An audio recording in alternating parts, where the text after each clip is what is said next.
Hey, this is Dean Marsico, former host of DIY Network, kind of a has-been. But I got to tell you, this is bringing back some great times hanging out with Jimbo and Jeff. I thought I was a little nuts. Not so much. Welcome to the Jimbo and Jeff podcast. Never have you known such cringing terror. The Jimbo and Jeff podcast. Now, here's Jimbo and Jeff. Hello. Hello. Jimbo and Jeff. As we usually say, we are in the presence of greatness, ladies and gentlemen.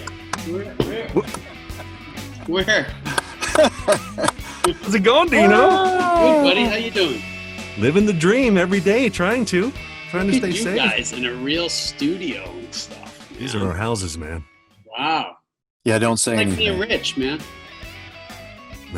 No, we're just stupid enough to start pulling triggers and putting sticks up in the air and. Yeah, Dean, you know what they say? If at first you do succeed, try not to look so astonished. That's how I live my life, man. Yeah, that's no. it. So, Dean, I want you to meet my good friend. His name is Jeff Jordan. Nice to meet you, Jeff. Pleasure to meet you. Welcome. Thanks, buddy. And Dean was, is still part of Dean and Derek, but I originally met them when they were on DIY Network. And it's kind of a funny story when we first met. They influenced me to actually build my house and do some things. So it was after we already were moved into our Italian house that we built. And I reached out to him because I saw him on Facebook. I said, hey, man, just want to say thank you. You really, inspire us out there, these crazy people who actually pull the trigger and do weird things. And thank you very much. And then he emailed back and he said, well, yeah, absolutely. Hey, we're actually going to be in Austin. We should get together and have a beer. I'm like, Jim, be honest. You were a stalker. I left the restraining order because I met your wife. And I said, you can't be that bad. And then you introduced me to the Salt Lick. And then that's how we became friends. Yeah, that's Yeah, when we were out there yesterday at the Salt Lake. Hey, Dean, I got to tell you, I'm not a big TV guy. My wife loves all the DIY stuff, so I sit and watch with her. And I don't know how many times I have these, dreams of being in Home Depot and Lowe's, and I turn the corner and just somebody rams their shopping cart into me going, hey, you want a free backyard? Well, yeah. That never happens to me. And I'm like, oh, good, because Jimbo said, well, we're going to have Dean on the show. I'm like, well, maybe he'll hook a brother up and get over here and give me a backyard. Yeah, that's everybody's fantasy when we're Yes. Yeah. How does that happen? It doesn't, because there's still a cost to it. Okay. You know what I mean? There's still something that, especially when we did Indoors Out, which was big projects in 3 days, we needed a crew. We couldn't do it all by ourselves like we did on our first show, Rock Solid. So you had to compensate the crew, so. But still, the value that you would get out of that project compared to if you just did it without the TV would be insane. You're still way, way ahead of what you pay for it. Yeah, and I figured as much. I was just going to add, these guys, they build houses for people. I'm like, are you kidding? There's got to be what's the deal here? Smoke and mirrors, brother. Okay. It's called TV, and it's not a very sexy thing. No. And if you've been in the construction world, that there's so many things you can do, but you can't do an insane amount of building a house in 4 days. Yeah. Extreme Makeover. I remember Extreme Makeover where they would actually pour the slab, let it sit for a day and a half, and then start putting sticks on it. No, but that was a great show, though. They did a great job with that. And I think people realized it's not, you can only do so much. And that was the thing with the construction world with us. I think that's the reason why we were able to send out a tape where you really couldn't do it that way. Derek and I filmed in our backyards and mailed out a tape because can you imagine how hard it is for Scripps Network, HGTV to find contractors that are really good at what they do, and then they can stand in front of a camera and be really good at what they do. That's a tough jump. Right. Hey, let me play something. This is from the original Rock Solid. I think this is your demo reel. It might be both. Call. I'm Dean. I'm Derek. Welcome to Rock Solid. It's funny, they call River Rock cobblestone out here. Yeah. And they call this stone bluestone. You feel like you're in the land of Oz? Everything's opposite. Click I'm your heels, short, you're Dorothy. tall.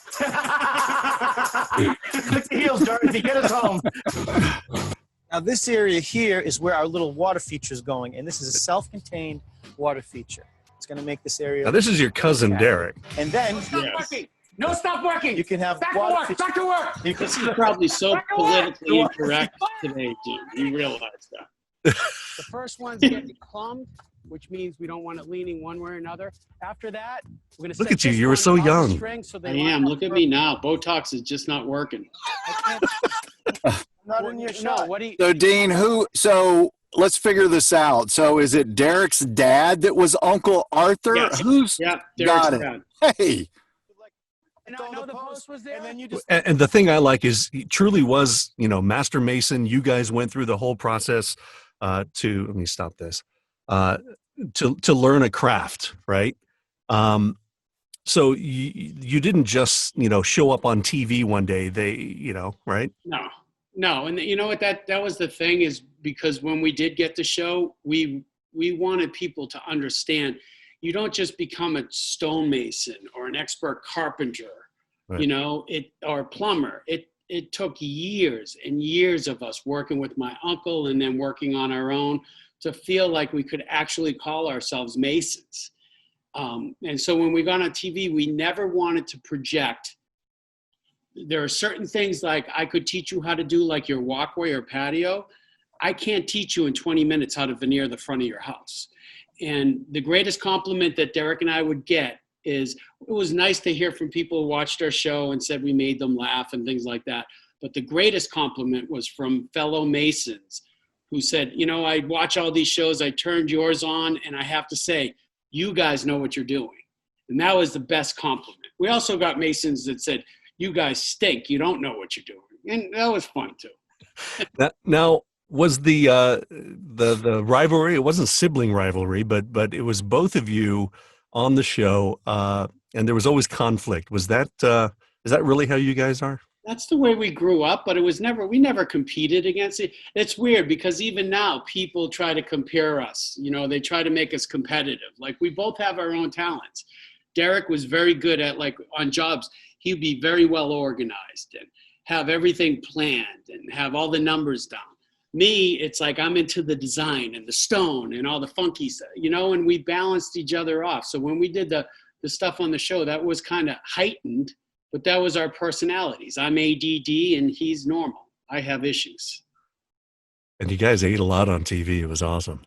Yeah, it was a great run. 8 years was, 2 successful shows, 8 years. And then, we realized that we were at the end. And I think the network too, we wanted to leave on a good note. Our ratings were still high. So it wasn't like you hear bad stories of how, former talent left and they, had fights, and we left on good terms. You can never get us back to doing TV again, though, Jim. Yeah, I was about to say, tell me the things that people don't know about how TV, like that specific genre of TV, is made. Right. I don't know the other shows. I don't know. Like, I know they had a lot of people behind the scenes when we first started. It was Derek and I, our dump truck and tools, because the network knew that we could do the work. So it was very exhausting because we would help put together the show. We would bring in the product manufacturers on conference calls. And sometimes we butted heads with the network because a lot of companies would want to donate their product and get it on TV. But Derek and I would research the product and look at it. And I'm like, there's no way I'm going to tell people that this is a great product, because when they buy it and they see that it's junk, they're going to blame Derek and I for that. So we felt an obligation. We weren't being pig-headed or anything, but we realized when it came down to it, it was all about Dean and Derek. And if we recommended something that was junk, they wouldn't blame the network. They would blame Dean and Derek. And it was a lot of work. We had 3 days to finish a show. So if there was a lot more work than we expected, we'd be in the middle of nowhere in Colorado working till 1 o'clock in the morning veneering a fireplace, where we think other hosts would have a crew that they'd go back to their hotel and they'd build it for them. So I guess we were the dumb Italians on the network. No, I'm glad you told us that story, because it's almost like it goes against, so many people are out to make money, but your point is we wanted to keep our integrity, and we're not going to flaunt some product that's crap, right? Right. You want to, and I think that's why you were probably successful. I think, maybe that's a great point. I never thought about it that way, but for us, it was personal, because Derek's father gave us a trade that literally gave us a life, saved our lives, to tell you the truth. And he wasn't around anymore. And I think we never talked about it a lot, but I think that was always with us, that everything we did was to honor him and his legacy. And, we'd feel like we'd be turning our back on him, but also the tradesmen and women in this business, they know it is so hard to get good at whatever trade you are. It's unbelievable now because it's exploded. The opportunity, if you know a trade, is unbelievable. I don't know what it's like where you are, but where we are, it's crazy. COVID or not COVID, it's insane. But we always had that, and I think unconsciously in the back of our head. You bring that up about trades, and I know that because I've heard you talk about this. In the past, they didn't give you a path to go on. It was like, okay, everybody has to go to college. Right. And you know what?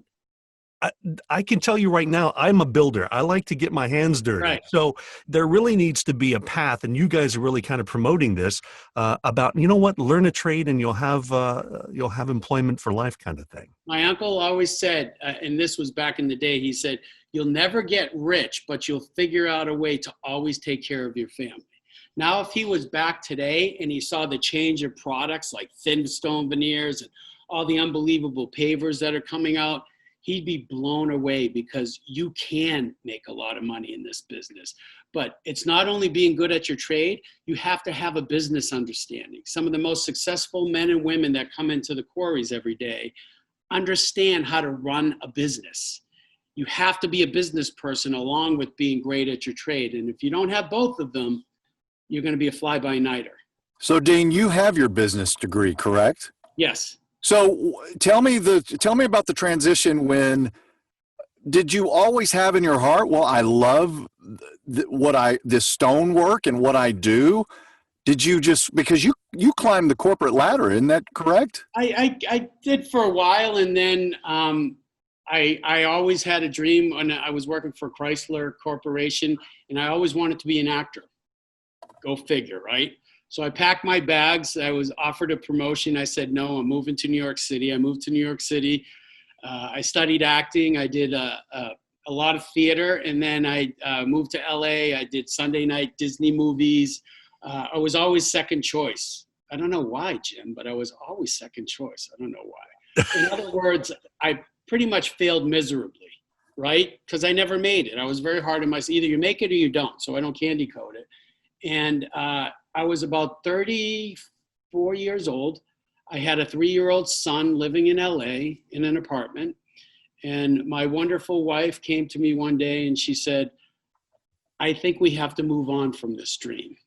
And me being pig-headed, I'm like, no way, I'm not gonna quit, blah, blah, blah. And then I sat down and thought about it and said, she's absolutely right. So I moved back home with $100 in my pocket into the bedroom I grew up with a kid and another one on their way. And I called Derek, and he just happened to sell the dump truck and all the tools because he was done working for himself. He was also doing acting in Boston. And he was like, I don't know what I'm going to do, but I'm not going to do that. I said, we're starting the company. I am not living in my parents' house as long as this. I said, I need to make a living. And that's the only way I know how to make a living other than bartending. So he picked me up in a 1987 Jeep Cherokee four-speed with rusted floors. We had a bucket, a wheelbarrow, and like 4 trowels. And the guys who owned the quarries here felt bad for us, so they hired us to build the outdoor displays. And then we got someone come in and said, hey, can you do a cobblestone border? And one job led to the next job, that we bought a dump truck. We had 4 guys working for us. We worked 7 days a week. I can tell you, for 7 or 8 4th of Julys. I smelled other people's barbecues because we were working in the neighborhood, and we grew our business. And I literally say this trade saved my life. And we had two things. We had our trade and we had a work ethic. And those two things brought us to where all of a sudden, we finally established our business and we're doing well. I put a down payment on a house. I moved out. And I said to Derek, I was watching these TV shows, man. These guys don't know what they're talking about. I'm like, we should film a TV show and send it out. He's like, no, I'm done with your ideas. I'm done with TV. I'm done with acting. So me being who I was, I called a friend from New York. He came up and stayed at my house with a camera. I bought camera and lav mics, and it was back before the iPhones.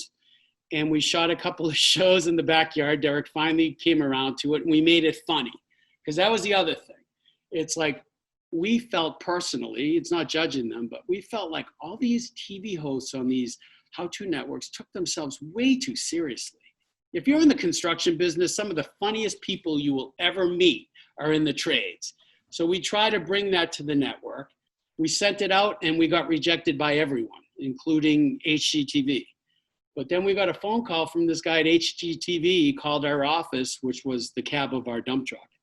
And he said, you know what? I saw you guys. You cracked me up. You're really good.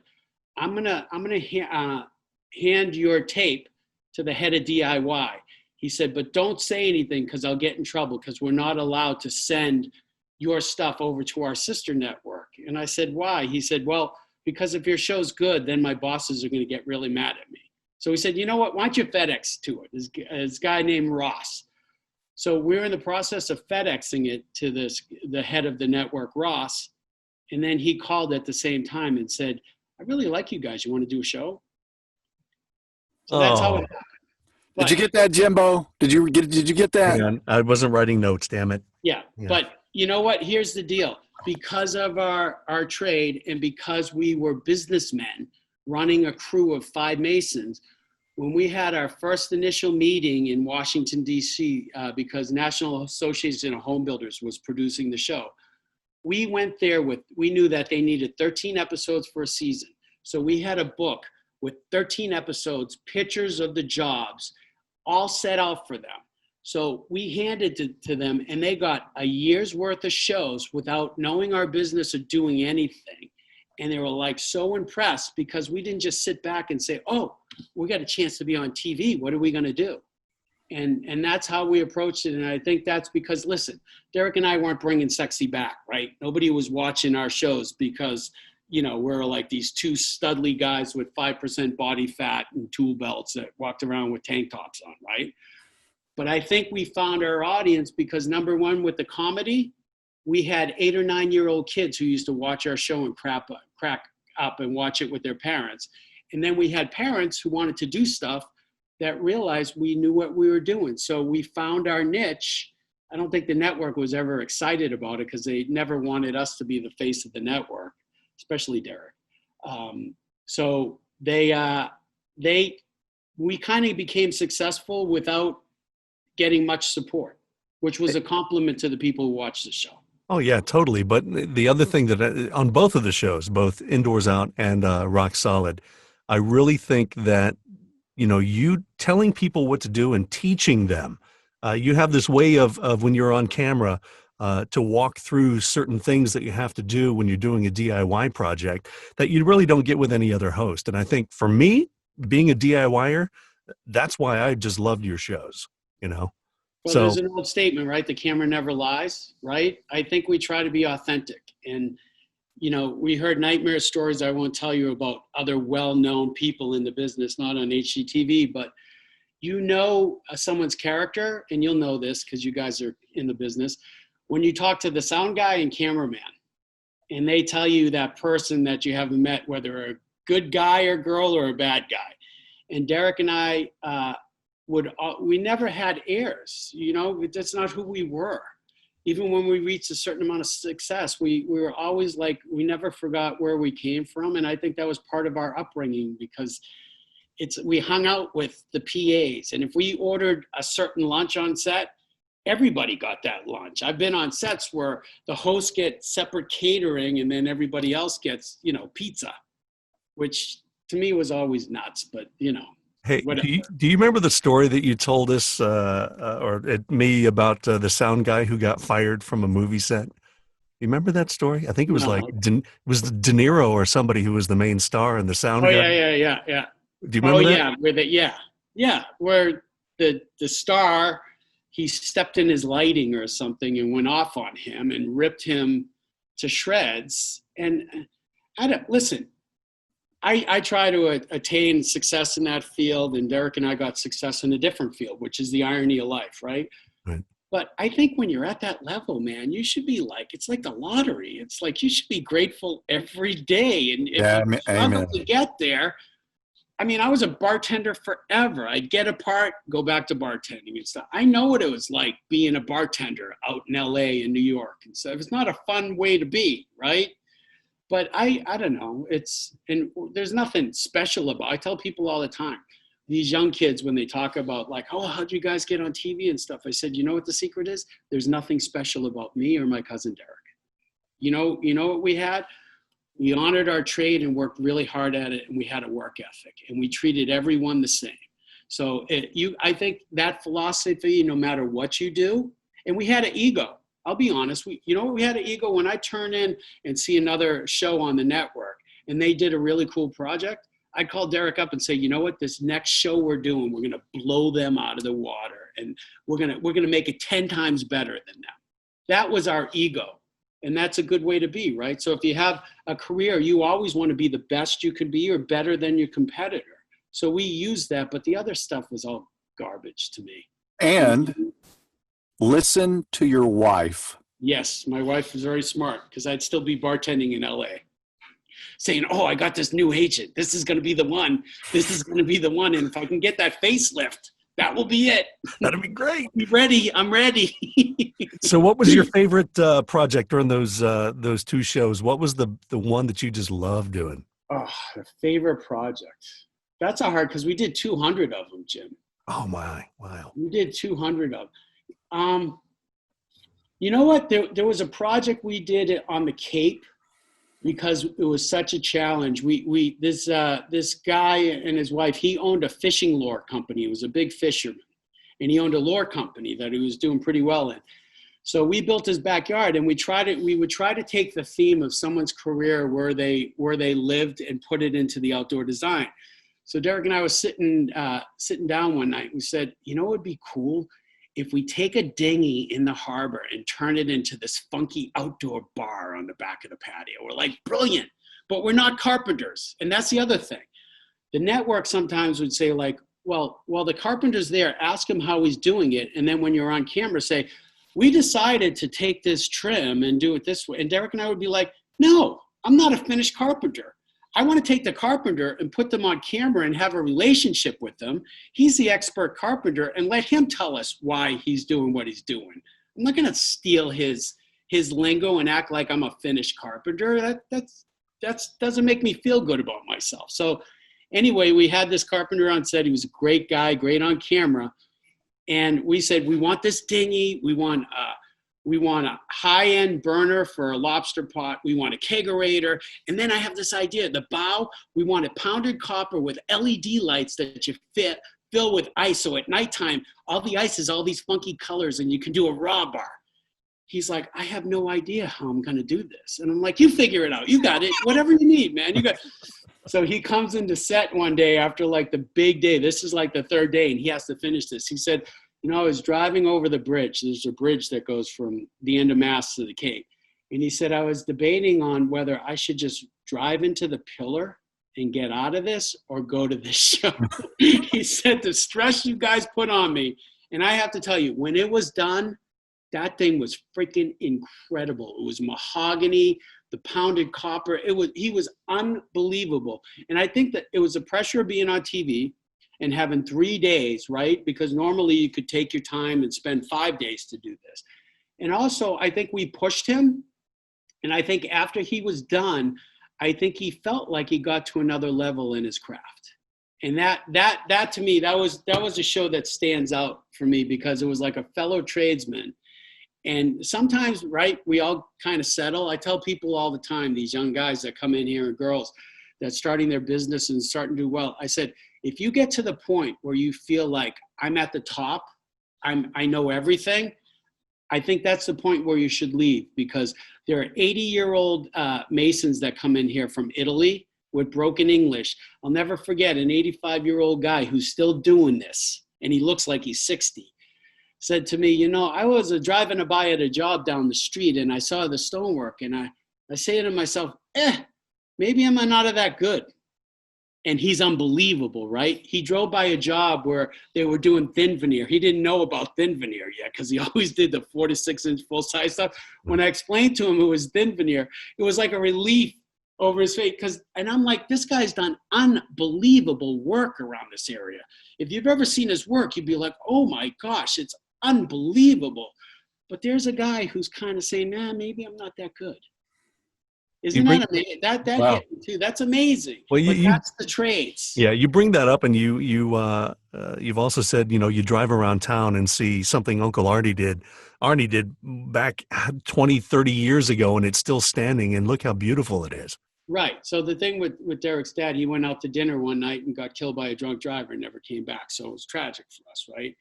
And unfortunately for Derek's brother and him, their kids never got to know their grandfather. But the way Derek and Butch, his brother Butch, introduced them to their father is they would drive by jobs that he built 20, 30 years ago, 40 years ago. And they got to know, like, that's the cool thing about the trades, is you leave your mark.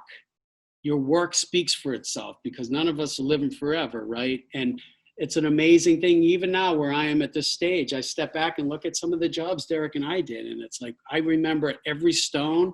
And the other thing with it, I'll go to a job and there'll be one stone looking at me in the face where I'm like, if I could get up on staging right now and take that off and reset that, I can't believe I said that. And that's the thing about the trade. Derek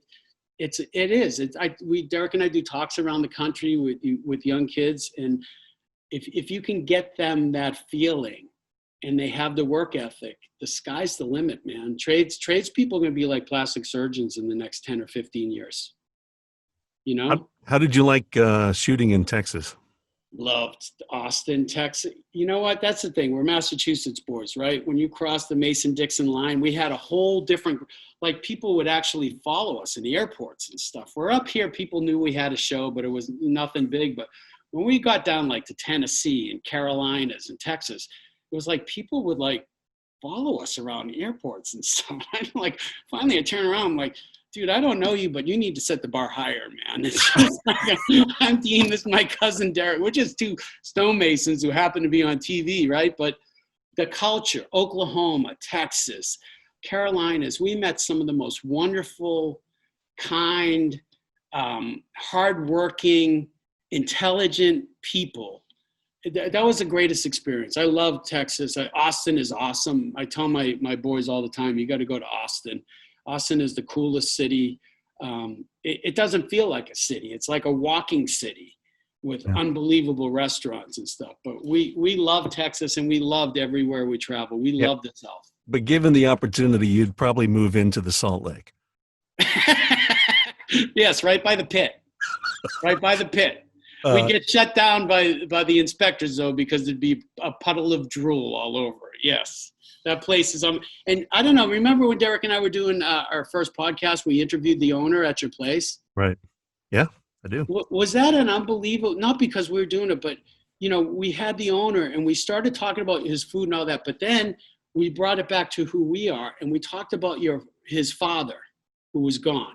And we said, if your father was back today and see what you did with that business, and he started to get weepy. He did. I remember that. Yeah.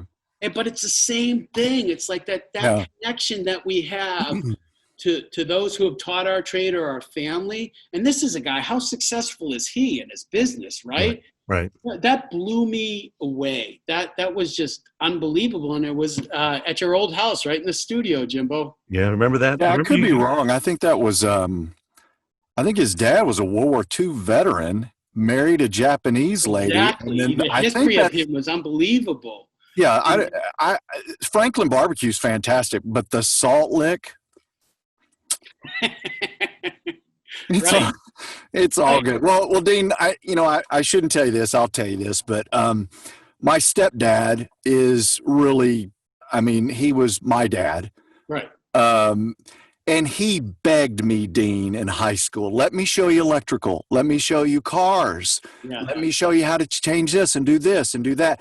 I laughed him to scorn. You don't know what you are talking about. I'm going to go chase these girls over here. On and on and on and on. Right, Of course, right. when you're 16, 17, 18, Right. you don't think, hey, I'm going to be 40 one day, even 51. Right. Now, I mean, you'll hear people, they'll say, well, I don't have any regrets in life. I do. Oh my gosh. The other day I called for an electrician and they're like, well, we charge X. I'm like, are you Right. what? Right. And for you too, ask Jim, because Jimbo did a lot of it. Even now, when I can't do anything else at my house, it's starting to look really like an Italian stonemason's house. But anyway, whenever I did anything at my house, that feeling like the before and after and doing it around your house, it's hard to explain, but it's especially when it comes out, like when you're a novice and you do something that comes out really good, it's like a drug, man. It's awesome. It's awesome. And Dean, I mean, I make it sound like all gloom and doom. I've leaned on Jim and watched him, and my stepdad, thank God he's still alive. There you go. But he is just phenomenal. He was a laborer. He built water towers. He built skyscrapers. He was a welder. And I'm talking, Dean, he made row of dimes and nickels. Sometimes you look at wells, arc well, and you're like, what is that? Yeah. This guy, I mean, that was his talent. Right. That was his talent. It's just, I wish don't we all? I wish I would have, but he has been a huge influence on me. And I'm, YouTube has changed so much. Everything. Yes, right. Everything. I mean, why did we good even and go to bad, college? because sometimes you don't know if people are experts where they're saying they're experts, right? That's true. That's true. I'm thinking about your stepdad. I had a funny story. Derek and I get this job. We're doing this double face wall in a nice house in a local town here, right? I didn't know it at the time, but he's probably one of the top attorneys in the world. So he's never home. His wife's there. And all of a sudden we're starting this job, and this 6'2" older gentleman with all his hair and mirrored sunglasses doesn't say a word and is standing watching us every day. And I'm like, Derek, who the frig is this? Like, doesn't say a word, standing there. Finally, the wife comes out and says, I'm so sorry. This is my father. My father built the Alaskan pipeline, and he knows concrete and all this stuff. And I'm like, freaking built the Alaskan pipeline. And finally, we started the wall. And if you know anything about stonemasonry, we were building a round fieldstone double-face wall. And to make that perfectly straight is one of the most difficult, tedious things you could do as a stonemason. So we started it. We got some of it up. And then one day he takes his glasses off and he said, you know what? You guys know what you're doing. And then from there on out, we developed this relationship. Come to find out, he was one of the screaming eagles in World War II. Jumped out of a plane with parachutes you wouldn't make a tent out of today. Yeah, 82nd. Right. And then he saw us work. We developed such a great relationship. And then his son-in-law came back, and I'm friends with his son-in-law. He passed away. I am friends with his son-in-law to this day. And that's the other thing. His son-in-law, John, him and I should never be friends. He's like at the top of his game as attorneys go. If I told you some of the cases and things he's done around the world, you'd be blown away, right? But what developed our friendship? It was, we showed up one day with our trade to build a straight wall in front of his house. That's the stuff in the trades where you end up developing relationships with people you would never meet in the real world. And that's another phase of the trade. It brings you to places.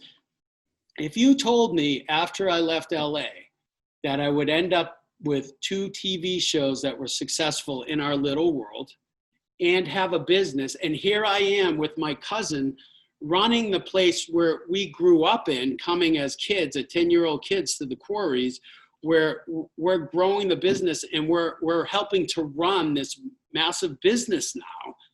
And it all came down to my uncle took us to work when we were kids in the summertime and made us work with him. the skies, you have no idea where your trade will lead you to. And I try to dissuade these younger kids because they talk about, wow, I could maybe get a TV show. That stuff's all great, but I'm talking about bigger things. You have no idea what kind of life it will give for you and your wife and kids, or where it will lead you and the things you'll do. That's the incredible thing. If I could bottle that with young kids who are trying to figure it out. And, we live in a crazy time right now. There are a lot of young kids depressed and don't know what they want to do, and they can't afford college and stuff. And it's not easy. It's years and years and years. My uncle used to call us Lumpy. I was a Lumpy number 4 because Derek's older brother, my older cousins, and Derek, we all were Lumpies, which meant all we did is clean up, stock up, and mix in the mortar machine and carry stuff up and break it down. And we never got to actually set stone until we were a certain age, and my uncle had the time to do it. And then he left us so young that we didn't get a lot of time to do it. So it was a lot of hard work, but man, I look back today, just looking out my office at 300 acres of a quarry here and supply store. It's like, I can't believe when I moved into my old room with $100 in my pocket and 2 kids, that I have this opportunity today. It's and there's nothing special about me. I'm sure if you talk to a lot of tradespeople, even your stepfather, you sit down and really get behind the scenes with him, he'll be amazed too where he ended up because of the trade he learned. Yeah, and I should add, again, like you're saying, you just never know not only who you're going to meet in life, but the influence that people have on you.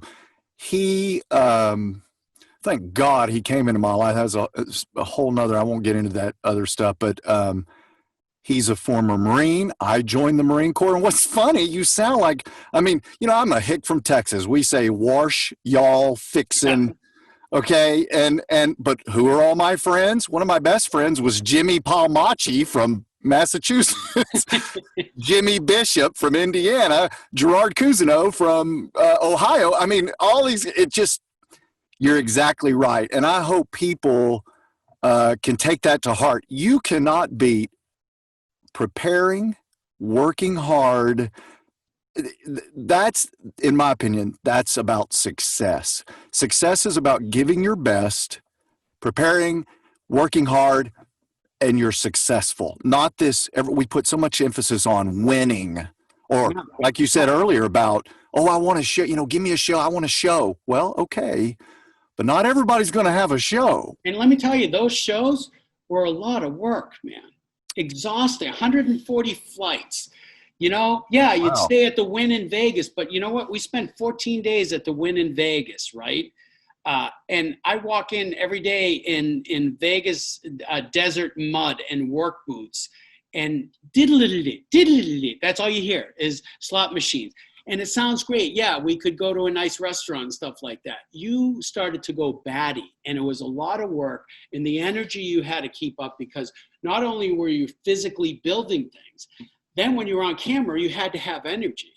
And, 14, 15-hour days. So it's not all like people, we all see other people's lives and we think it's so much better and all that stuff. Yeah. Nobody knows what behind the scenes is like. But I can tell you 2 things: work ethic and respect of the trade. And that you put your head down, it's like a marathon. We worked in 0-degree weather. When we come back from the TV show, people thought like we just chill waiting for the next episode. We'd be in the dump truck the next day doing a job. And whether it was January and it was 20 degrees out doing a wall on the water or somebody's fireplace, we finally got rid of our employees because it was too difficult for us to set them up, be gone for 14 days and come home thinking that the work would be done, and it wasn't anything against them, but we realized we could do more work and better work and control it better if it was just Derek and I. But we never, that's the one thing, we never gave up our dump truck or our trade. When we weren't shooting, we were working. You said you're nothing special, and I'm going to disagree with you on that because you're a motivator. And around the time when I discovered your show is when we took the plunge on building our first house. And it truly was a huge endeavor. And as I said earlier, I'm a builder. I have to get my hands dirty. And it truly was that inspiration that you had that helped us get to this point. And you saw this house. Yeah, you killed it on that pizza oven. And that's insane. This was the first pizza oven I ever built, and that was done brick by brick. And I have pictures of me somewhere. It looks like I'm an aqueduct builder, and I look horrible. But, the only thing I did not do on this was the veneer on the outside of the pizza oven. Everything else, including the 101 square feet of poured-in-place concrete countertops, I did. So here's the other thing, too, Jim, on a business side. I'm sure you're very detailed. You knew how much you spent to do that. Absolutely. When you sold your house, how much of that and more do you think you got back? Well, I can tell you because we didn't put a hole in the ground that we put water in and did this instead. Yeah. We sold this for just around $1 million, and in Texas. So but the amount of money that just that outdoor living area alone, I don't think you could even put a price on it, because if your house didn't have that, it wouldn't be $1 million house. Absolutely. Because now today, that's all I do. I do all the pool design and everything here. Derek handles the marketing, and he handles the employees. I tell people all the time, I don't care how much money you're going to put into your outdoor room. It's almost a necessity now. You don't want to overbuild. If you have a 2-bedroom ranch, you're not going to put $300,000 of an outdoor room in your backyard, right? Right. But every piece of property that's for sale today, it's almost people automatically are looking for some kind of outdoor room living space. This specific living space. Right. This specific living space. I had a guy come out to let me know how much it would be to build a little steel door so I can bake bread in there. Right. And he builds these for a living. And he said, "This is your first oven?" I said, "Yeah." He's like, my first one didn't look like that. but I said, "How much would you have charged me to do this project?" And he said, "Just the pizza oven?" I said, no, the whole thing. So the whole pergola, and there's a separate dining area over here, and all of this stuff. He stopped for a second. He looked. He said, "Probably $250,000. Easily. And knowing what I put into it, I didn't put squat into this. I just was stupid enough to pull the trigger and and order a bunch of lumber that was delivered on a truck, and that's what we came up with. Right. And that was a home run. That was really impressive when we did meet you and actually saw what you were doing and stuff. It was you blew us away, because we realized a pizza oven from scratch is probably one of the most difficult things you could build. Right. And also just be thankful that I can't find that picture of you. I've been looking for it with the cowboy hat. Listen, really we did a too show small. for Trace Atkins, right? The guy's 6 foot. Oh yeah. 6'7". He puts his cowboy boots on. He's almost 7 feet. And I kept telling him every day, I said, "Before I'm leaving, I'm getting one of your hats." And he's like, "Yeah, you're not. I'm like, "Yeah, I am." I said, "I am." Whether I said, "I've gotten fights with bigger guys than you. So either we go, or I take it off your head, or you give me one." So he's a great guy, and he showed up with a box, right? He gets boxes of them with his tours, right? I took the hat. It didn't fit on my head. Was it too small or too big? It's too small. Derek and I both have head fat, and it's a fat you can't lose, Jim. I could starve to death, and I can't lose my head fat. And he looked at me, and he was like, "Boy, what is wrong? Man, you're deformed. What is wrong with you?" Well, I will find that picture, and when we post it. No, that was not a good picture, Jim. It was beautiful. That was a fun night out, but that was not a good picture. Did you keep your cowboy boots? I do. Still wear them around here. It drives my wife nuts, but I wear them. Yeah. Well, yeah, the problem is you're wearing those and nothing else. That's a problem. You can stop that. No, I've been waxing, so it's good. So in a way, Dean, this is, you and Derek and you were talking about balancing out. It's kind of like Jimbo and I. Jimbo is the DIY guy. Yeah. I mean, on a good day, I may be able to change a fan. That's, okay, the red wire goes, but I'm the sports guy. So tell me, Patriots, Celtics, Bruins, right? Yeah.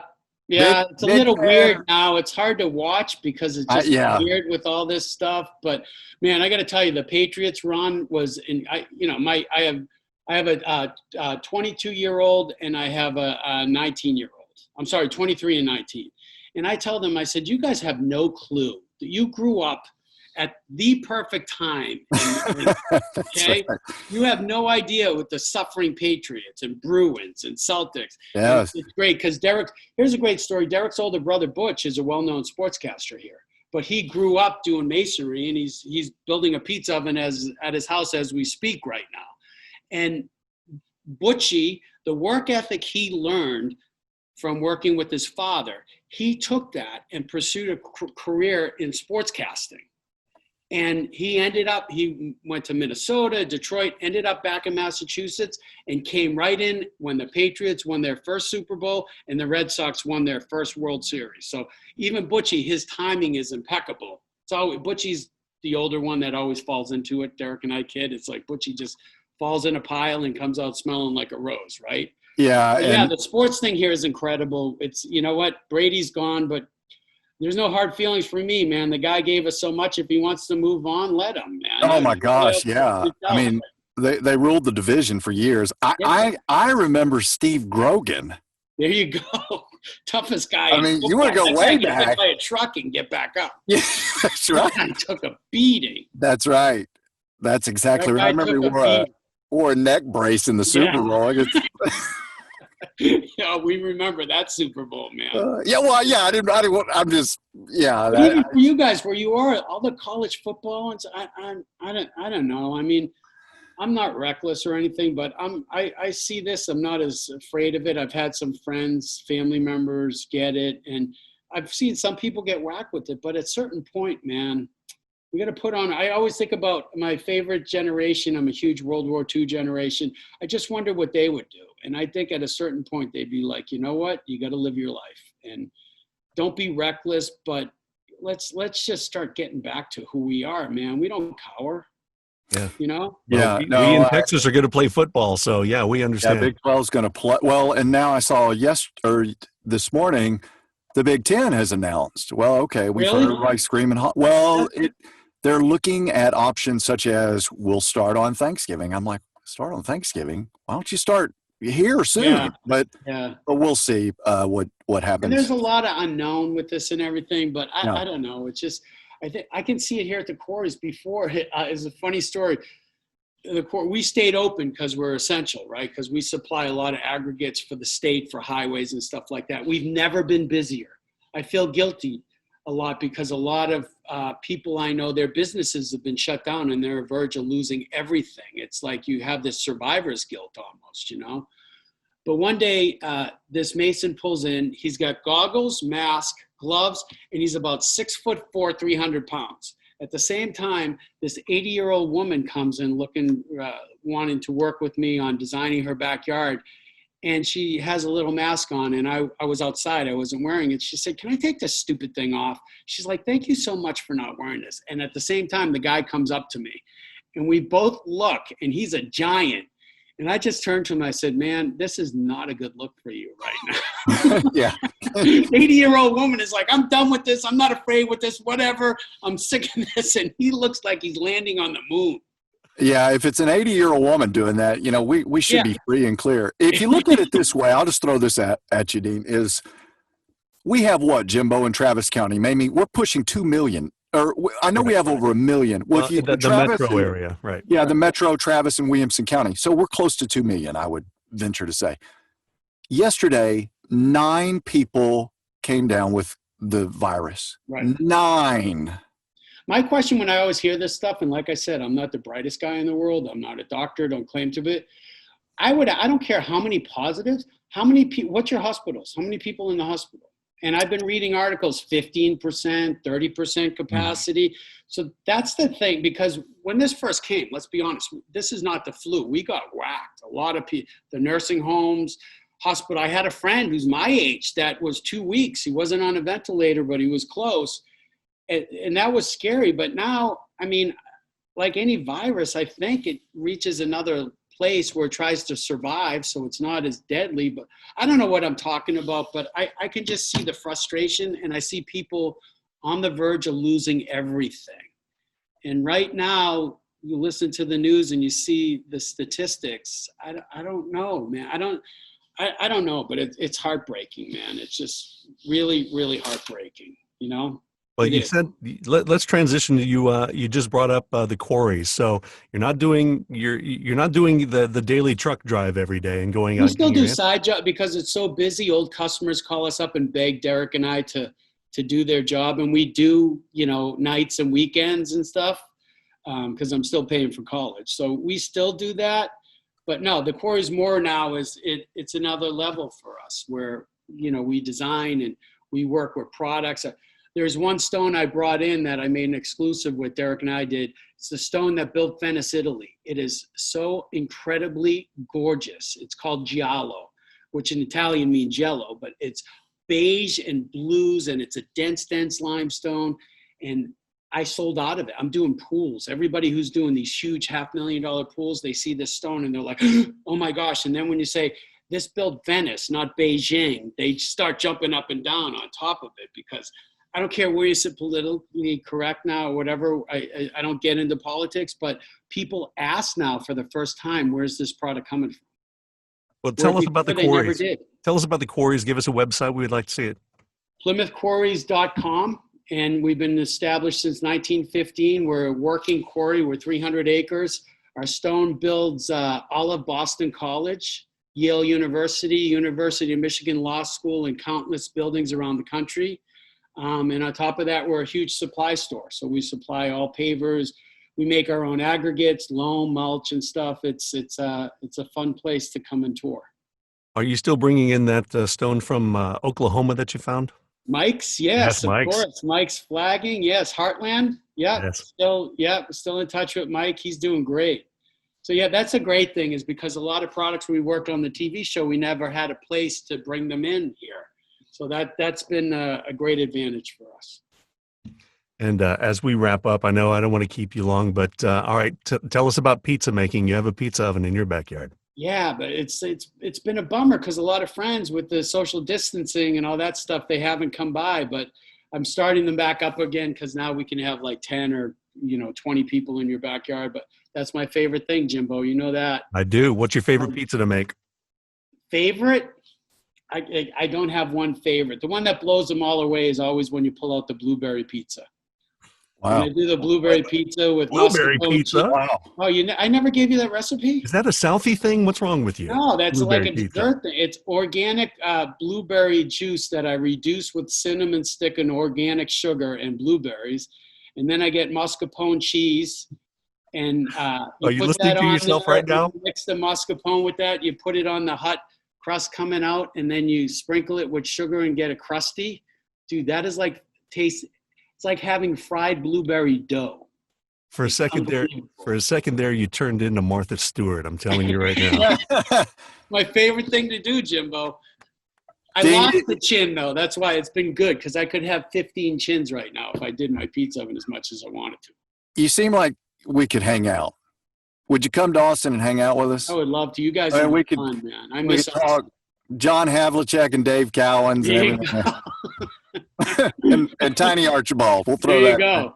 There you go. But hey, Yeah. thank you. Thanks for Hey. coming on, and gosh, pleasure to meet you. You know what? You guys are doing this great too, man. It's conversation, man. You're not pushing. It's just like a bunch of guys sitting down having a conversation.